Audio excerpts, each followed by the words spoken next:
So the first thing I'm going to do is, okay, this is a fresh brand new mission. Okay, so I will just check, is there any update available for the mission? So I will just run that. So the command to run is sudo, because in Linux there are two user prompts available. One is called a dollar prompt and another one is called a hash prompt.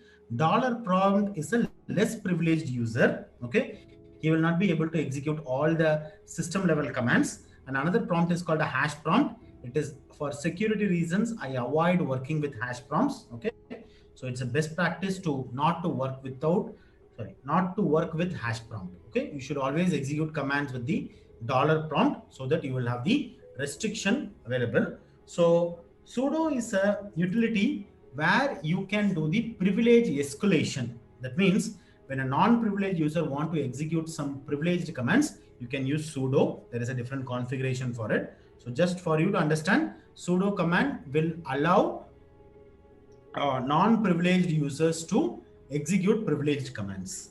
Okay, so I'm going to run sudo yum update -y.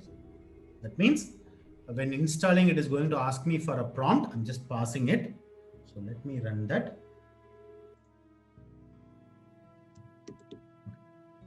So my OS update is done. And the next thing I'm going to do is I'm going to install Docker. So the command is sudo. See, I can install Docker with yum also, but Amazon is providing additional privilege to get the latest Docker. Okay, so I'm just going to use their package to install that. So the utility is called Amazon -nux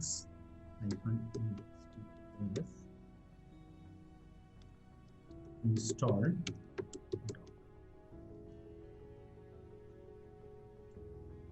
Amazon Linux Extras install Docker. So if you see that, it's not only installing Docker, it also has the installing the dependent packages. Okay, so press Y to confirm the installation. So once the installation is done, you can see this Docker is equal to latest and enabled. So these are other packages which are available with the Amazon Linux Extra. So in that list, I'm using only Docker. So if you see that, I can install PHP 8.0, Tomcat, MariaDB, so all these things. Okay. I'm going to start the Docker service and I'm going to enable it on the startup. That means even if my server got restarted, I want the Docker service to be running. Let's do that. So the command is sudo systemctl start Docker. Sudo systemctl build Docker. So this will start the Docker service, and this command will enable the Docker on the startup.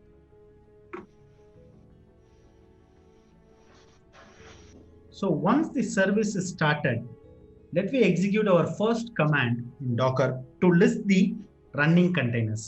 So the command to list the running containers is called docker ps. So now if you see an error, you see it is making a REST API call. And it's saying I don't have a permission to access the Docker. The reason is, okay, Docker interacts with most of the privileged instructions, right? It is going to communicate to the kernel and do all those stuff. So a normal user will not be able to execute Docker commands. Okay, either you need to execute with the sudo privilege, or otherwise, while installing Docker, Docker creates a group called Docker. And if I add a user to the Docker group, he will be able to execute the Docker commands. Let me show you the group is getting created. /etc group. You can see there is a group called Docker got created. after the Docker installation. So if I add the current user to the Docker group, he will be able to execute Docker commands. So let's do that. So the command to add the user to the Docker group is user mod sudo user mod -a -g. So -a to add the user to the group. So the group name is Docker. And the user to add it to the group is called EC2-user. So all the group information will be stored in the file called etc group. Cat is the command to read the content of the file. So cat etc group.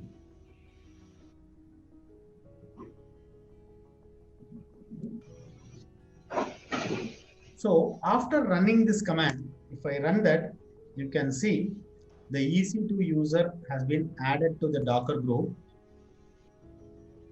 To make this permission into effect, I need to restart I need to log out and log into the session.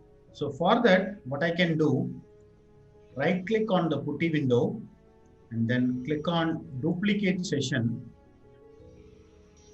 Okay, coming back to this, okay, I need to log out and log in to make this group permission into effect.